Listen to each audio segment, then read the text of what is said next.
President of Ireland, Uachtar on Nahair, and Michael D. Higgins.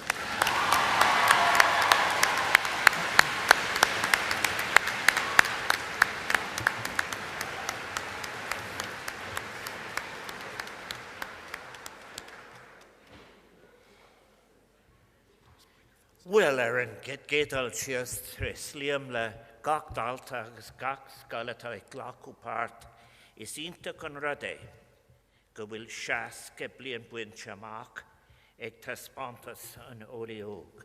Agus nach inta con heritage de Dr. Tony Scott agus Dr. Tom Burke on rud a cuir siad an seal agus an méid daine atá taka tríad blian in year blian, agus an caidan ag Ordún Tom Galea.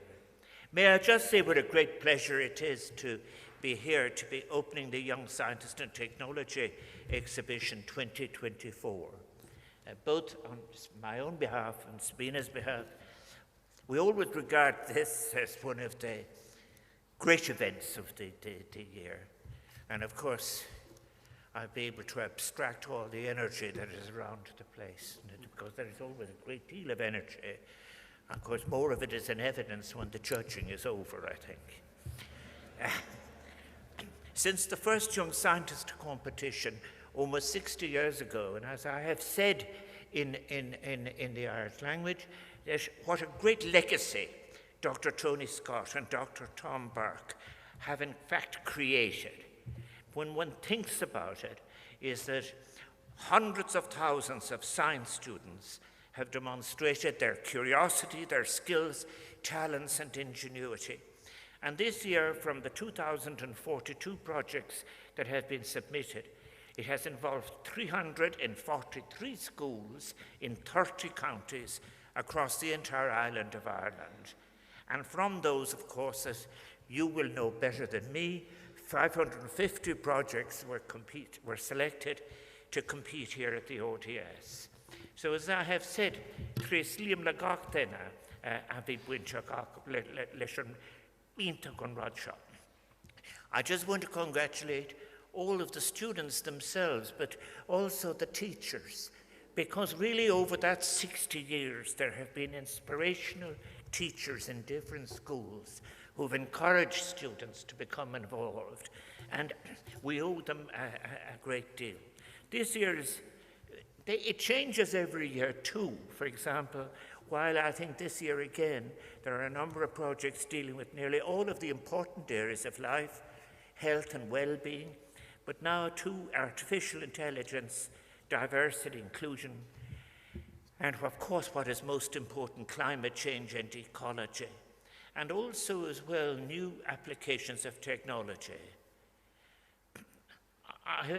Looking at the list that has been chosen, I think that the exhibits that we'll see today and over the coming days, their connection with the issues and challenges we face together in relation to our shared vulnerable planet are incredibly important.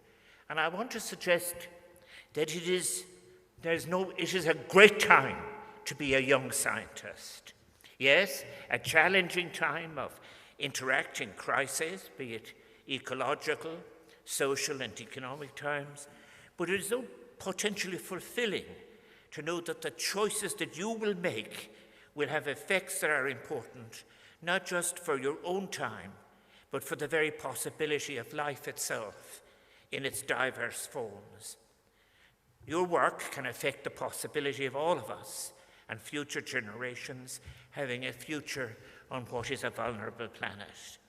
And this year, we cannot ignore the fact that so many of the most advanced developments in science and technology are being used as tools of war and destruction. So a new generation of young scientists has yet to turn science and technology for universal benefit, be it in terms of ecological responsibility, food security, universal basic services.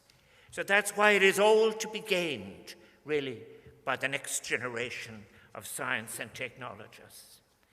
And I think that the best of scientific achievements come through what is celebrated here every year, and that is cooperation in the discovery of science. So I want to suggest that as a young scientist, you will achieve the greatest impact, deliver the most influential results when you locate your contribution within a commitment as a concerned and contributing global citizen.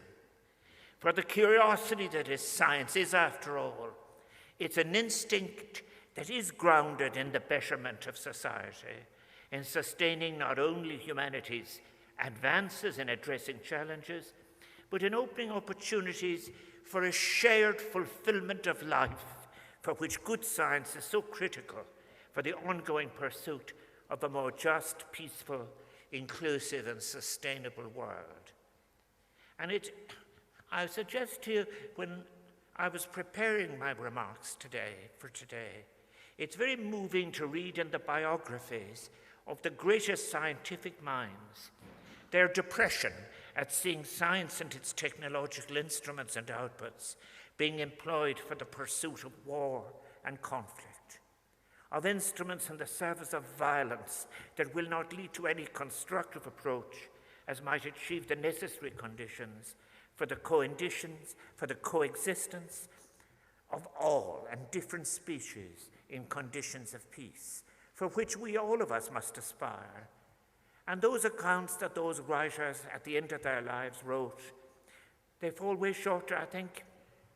They spoke of we're not reaching the human aspirations involved, of maybe being on the edge almost of a category of species failure, of capitulation to what is short-term and consumable, of missing possibility, féidir gone astray.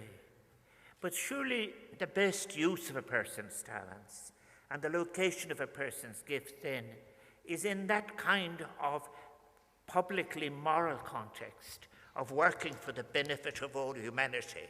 And it's one of the reasons that I always have accepted the decision to come and the privilege it is for me as President of Ireland to speak to young people interested in science and its delivery. And there's so much that we can celebrate. There are really marvelous contributions of science.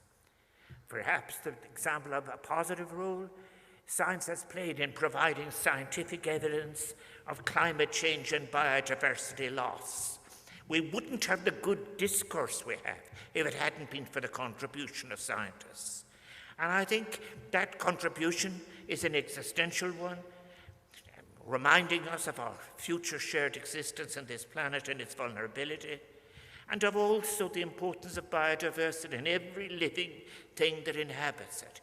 And these are great achievements, and so also the contribution of science in telling us that we can prepare for, we can anticipate and prevent pandemics. I think that science too has helped to inform a social, economic and political debate on the urgent need to reduce greenhouse gas emissions so that we can remain within the planet's ecological boundaries and protect the Earth and all the life on it from the catastrophic consequences of global warming and biodiversity loss. And I think, too, that in the last couple of years in particular, there's been an expansion of projects from young scientists who are reminding us that the economy is embedded in an ethical purpose and offers the best prospects for sustainability and efficiency in the long term when this is recognized. And we had actually, the good news is, in the terms of the lodging of the economy in social responsibility, that is underway. But so also is the notion that science, when it is embedded in human purpose in a universal way, is at its best.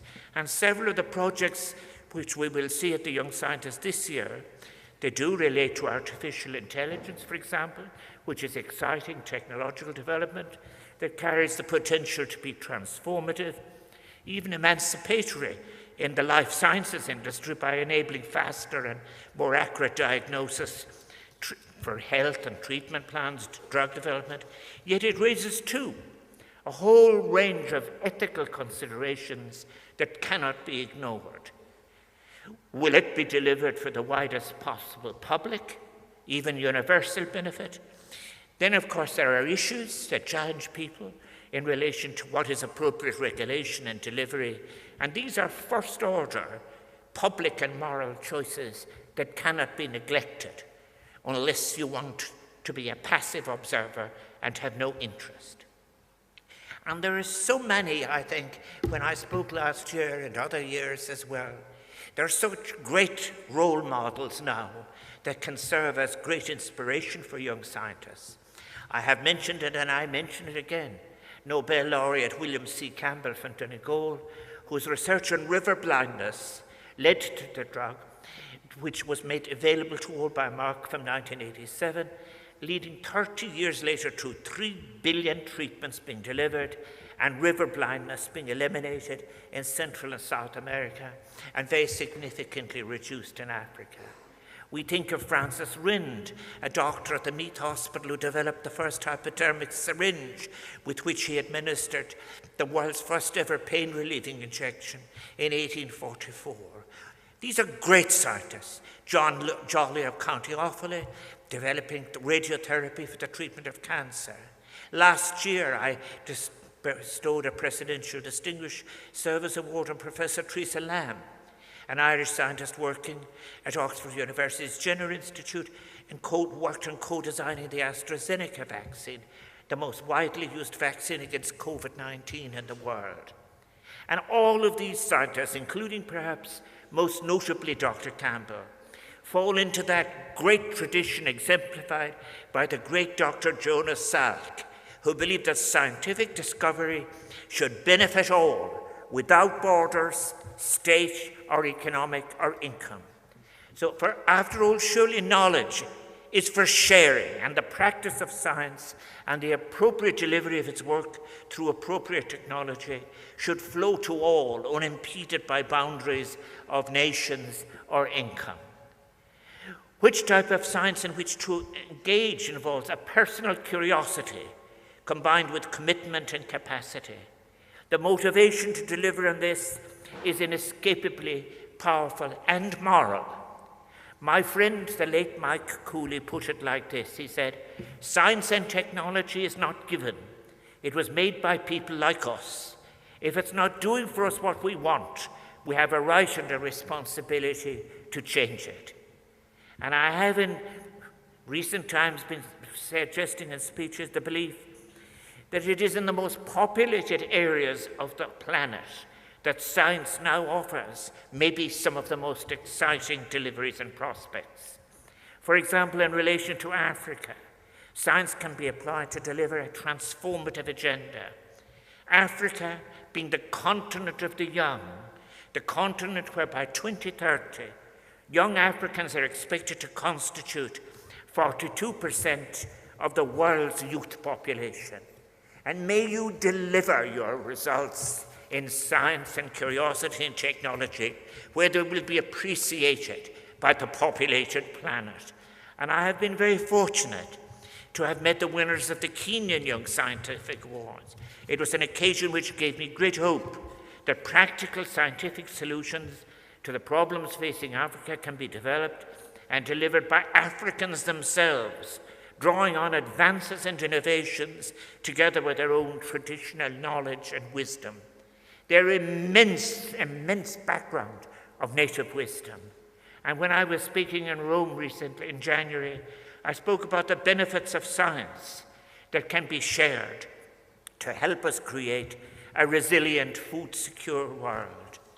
For what a moral outrage it has become, what a great failure with all the material resources available, given our boundless capacity for creativity and innovation and joy and love, that the fruits of science and technology remain directed in so many parts of the world, not on the ending of global hunger or famine, or the promotion and preservation of peace, or indeed on reducing sources of inequality, but on the pursuit of ever more deadly technologies as instruments of war. And indeed that the results of science and technology are so often abused too in the promotion through irresponsible advertising of a model of consumption and insatiable accumulation as the most desirable, even inevitable version of a life of fulfillment. Life has to be better than that.